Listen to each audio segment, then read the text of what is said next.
The Almanac of Naval Ravikant Summary in Hindi, present by Page Turner YouTube channel. Introduction.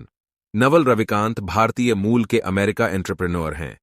उन्होंने बहुत सी famous start UPS जैसे Uber, Twitter, Postmates आदि में भी invest किया हुआ था, जिससे वे बहुत वेल्थी बन चुके हैं। अपनी इस किताब the Almanack of Naval Ravikant summary in Hindi में उन्होंने वेल्थी होने के साथ साथ हैप्पीनेस पाने के भी सजेशंस दिए हैं। तो आइए इस किताब की समरी पढ़ते हैं। नोट: आल्मनैक का मतलब प्रतिवर्ष प्रकाशित होने वाली किताब है। Author Naval Ravikant, the Almanack of Naval Ravikant summary in Hindi. इस किताब के सभी चैप्टर्स की समरी इस प्रकार से है। 1. Create enough wealth. नेवल कहते हैं कि वेल्थ का मतलब मनी नहीं है, बल्कि वेल्थ आपकी वो सारी चीजें हैं जिनकी हेल्प से आप सोते हुए भी पैसा कमाते हैं, जैसे कोई invention, business, app, computer program, product, blog, website, investment tools आदि। लोग इन्हें आपकी एब्सेंस में भी इस्तेमाल कर पाते हैं और उनके लिए पे करते हैं। इसलिए अगर आपको वेल्थी बनना है तो जॉब के साथ साथ ऐसी चीजें क्रिएट करने पर भी ध्यान देना चाहिए। जैसे अगर आप अच्छे राइटर हैं तो आप कोई ब्लॉग शुरू कर सकते हैं।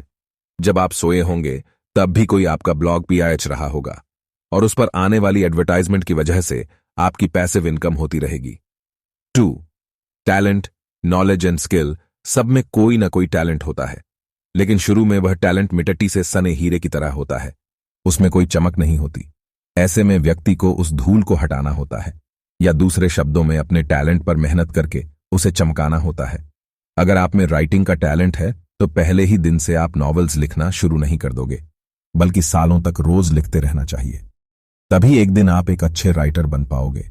ऐसे ही कोई एक्टर बनना चाहता है तो एक्टिंग स्कूल से ट्रेनिंग लेकर अपने टैलेंट को निखार सकता है।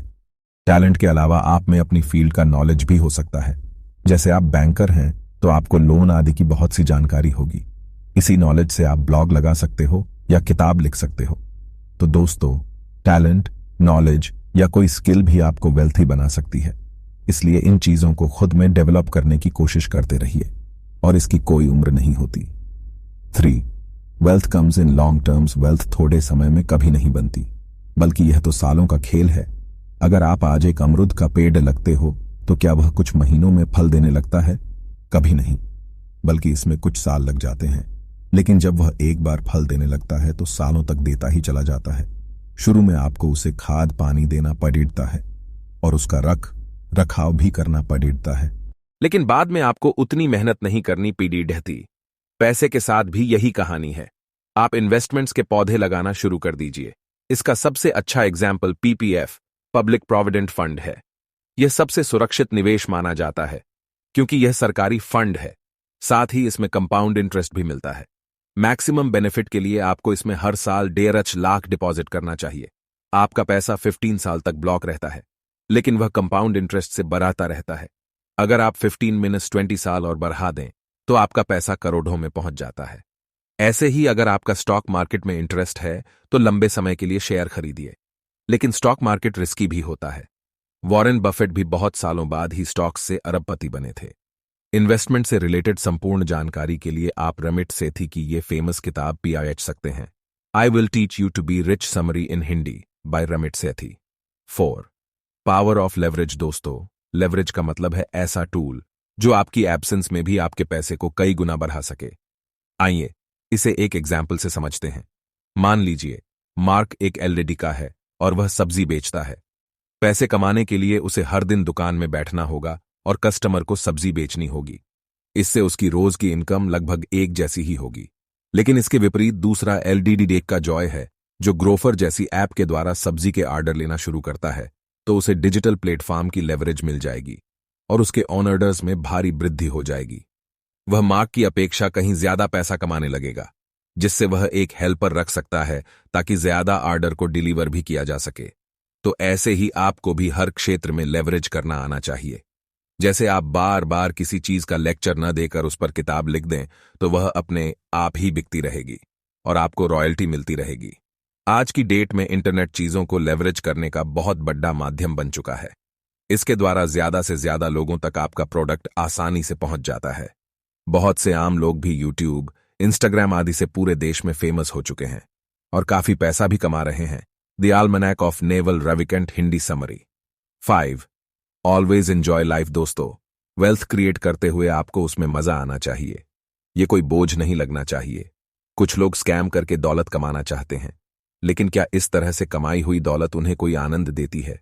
कभी भी नहीं। उल्टा उनकी बहुत बदनामी होती है। लोग उन्हें चोर, भ्रष्ट, धोखेबाज आदि नामों से बुलाते हैं। इस तरह का आदमी समाज में कभी भी सिर उठाकर नहीं चल पाता, न ही उसे रात को ठीक से नींद आती है। उसकी अपनी आत्मा उसे कचोटती रहती है। इसलिए गलत काम करके वेल्थ कमाने की कोशिश कभी मत कीजिए। ऐसे ही लालच में पाच कर भी दौलत कमाने की कोशिश मत कीजिए। कुछ लोग पैकेज करते रहते हैं। उन्हें बहुत बड़ी सैलरी तो मिलती है, लेकिन उन्हें उसे एंजॉय करने का कोई टाइम नहीं मिलता। तो ऐसी दौलत भी किसी काम की नहीं होती। इस सब के विपरीत एक स्ट्रैटेजी बनाकर काम कीजिए। शुरू में जॉब कीजिए और इन्वेस्टमेंट करना सीखिए। उचित समय पर कोई साइड बिजनेस शुरू कीजिए और उसे धीरे धीरे आगे बढ़ाइए। इस तरह से आप लाइफ को एंजॉय करते हुए एक दिन वेल्थी हो जाएंगे। 6. Develop attitude of happiness. खुशी पाना हमारे एटीट्यूड पर निर्भर करता है। कुछ लोग महल में रहते हुए भी खुश नहीं होते, जबकि कुछ लोग झोपड़ी में भी खुश रह लेते हैं। इसलिए अपना माइंडसेट ऐसा बना लीजिए कि आप हर हाल में खुश रहें। कुछ लोग जरा सी प्रॉब्लम आने पर ही परेशान हो जाते हैं, लेकिन परेशान होने के बजाय आपको प्रॉब्लम का सोल्यूशन ढूंढना चाहिए। ऐसे ही कुछ लोग अपनी मुसीबतों के लिए भाग्य को दोष देते रहते हैं, जबकि उन्हें एक गोल बनाना चाहिए और हर दिन उसकी तरफ बढ़ना चाहिए। खुशी पाने के लिए आप लॉ ऑफ अट्रैक्शन का भी प्रयोग कर सकते हैं। यह लॉ कहता है कि जो आप अपने दिमाग में देखते हैं, वही चीज आपकी तरफ अट्रैक्ट हो जाती है। इसलिए हर रात सोने से पहले खुद को खुश देखें। ईश्वर का धन्यवाद करें कि आज उसने आपको इतना अच्छा दिन दिया। ऐसे ही रोज सुबह उठते बार भी मन में खुद को स्माइल करता हुआ देखें। फिर किसी शांत पहाड़ी पर बैठकर मेडिटेशन करते हुए भी देखें। इस सब से ही आपके अंदर नई ऊर्जा भर जाएगी और आपका दिन खुशी से भरा हुआ बीतेगा। 7. Build happiness. The Almanack of Naval Ravikant Hindi summary. खुशी एक दिन का गोल नहीं होता, बल्कि आपको लाइफ लॉन्ग हैप्पीनेस के लिए काम करना चाहिए। सच्ची खुशी के लिए आपको 3 एरियाज में काम करना पड़ेगा। 1. वेल्थ। 2. हेल्थ। और 3. सोसाइटी। सबसे पहले आप वेल्थी बनने की दिशा में प्रयास करते रहिए। जैसे कि ऊपर बताया गया है, पैसा सब कुछ तो नहीं होता, फिर भी बहुत कुछ होता है। पैसे से ही आप अच्छा घर, गाड़ी, भोजन, मेडिकल सुविधा आदि ले पाएंगे। एक क्वालिटी लाइफ होने से भी आप खुश रहेंगे। इसके बाद आपको हमेशा अपनी हेल्थ पर भी ध्यान देना होगा। हर दिन एक्सरसाइज करने की आदत डालिए। इससे बीमारियां आपसे दूर रहेंगी। आपको कभी मोटापा और ब्लड प्रेशर की शिकायत भी नहीं होगी। लॉन्ग वॉक से बेहतर कोई एक्सरसाइज ही नहीं है, तो आज से ही शुरू कर दीजिए। इसके साथ ही बुरी आदतों को छोड़िए और बैलेंस्ड डाइट लीजिए। तली हुई चीजों का ज्यादा सेवन भी न करें, नहीं तो मोटापा बढ़ता जाएगा और बीमारियां भी। खुशी पाने का तीसरा क्षेत्र है सोसाइटी। आप सिर्फ स्वार्थी न बने, बल्कि समाज के कार्यों में भी योगदान दें। इससे जब आपको जरूरत होगी, वे लोग भी आपके साथ खड़े होंगे। अगर कभी वेल्थी बन जाएं, तो गरीब लोगों के लिए भी चैरिटी करते रहें। इससे आपको इज्जत भी मिलेगी और खुशी भी। 8. Self caring. आज की तारीख में बहुत से युवा परेशान रहते हैं। सबको स्टडी और कैरियर की चिंता रहती है। कुछ अपनी स्टार्टअप या दूसरे एम्बिशंस के चलते परेशान हैं। बहुत से यंग लोग भी हार्ट डिजीजेस के शिकार हो रहे हैं। इसका कारण यह है कि वे खुद पर बहुत प्रेशर ले लेते हैं या दूसरों से कंपीट करने लगते हैं। उन्हें लगता है कि वे 3 महीनों में ही सक्सेस पा लेंगे, लेकिन यह जल्दबाजी ही उन्हें स्ट्रेस और ब्लड प्रेशर दे रही है।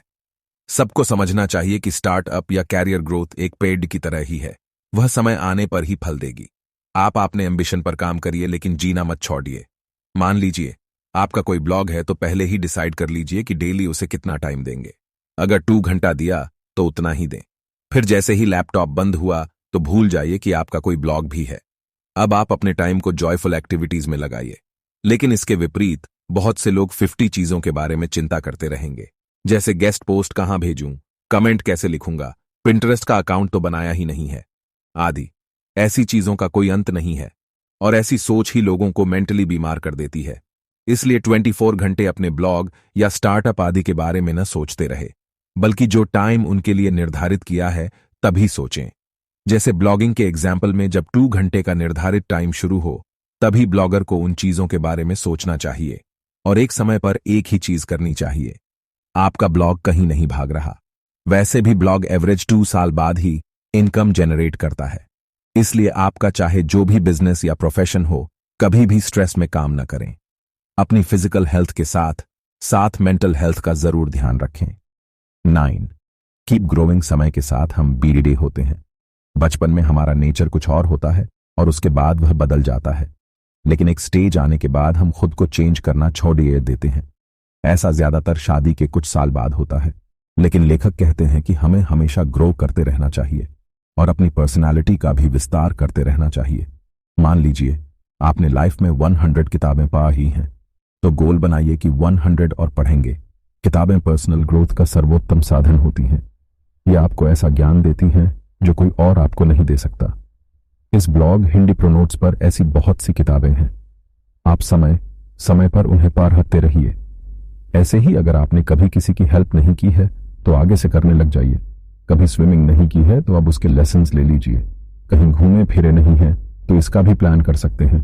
अगर विदेश नहीं जा सकते तो देश में भी एक्सप्लोर करने के लिए